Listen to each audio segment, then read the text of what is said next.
নমস্কার বন্ধুরা, তোমাদেরকে স্বাগত জানিয়ে আজকের ভিডিওটা শুরু করছি। আর আজকের ভিডিওতে আলোচনা করতে চলেছি জন্মাষ্টমীর দিনে করণীয় এক বিশেষ উপাচার। জন্মাষ্টমীর দিন মনের যে কোনো ইচ্ছে পূরণের জন্য একটি হলুদ রঙের কাগজ নেবে। সেই কাগজের উপরে লাল কালি দিয়ে নিজের যে কোনো একটা মনের ইচ্ছে 11 বার লিখবে। অবশ্যই কিন্তু সেটি বাস্তবসম্মত ইচ্ছে হতে হবে।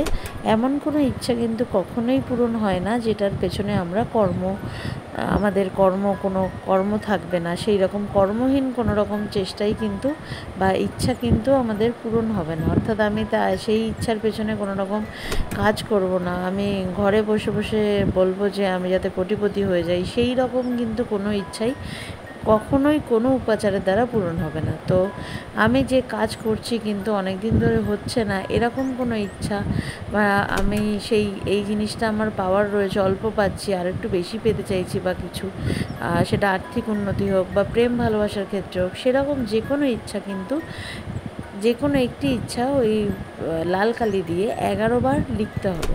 একইভাবে লেখা হয়ে গেলে পর একটি হলুদ ফুল হাতের মুঠোয় নিতে হবে, নিয়ে ভগবান শ্রীকৃষ্ণের উদ্দেশ্যে এই মন্ত্রটি, ওম নমঃ ভগবতে বাসুদেবায় নমঃ, এই মন্ত্রটা আবার 11 বার জপ করে যে মনের ইচ্ছাটা ছিল সেই মনের ইচ্ছাটা আবার মনে মনে বলে শ্রীকৃষ্ণের কাছে প্রার্থনা করতে হবে যে এই ইচ্ছেটা যেন আবার পূরণ হয়। এবং মন দিয়ে যদি এই উপাচারটি করতে পারো, অবশ্যই কিন্তু সেই ইচ্ছেটা পূরণ হবে।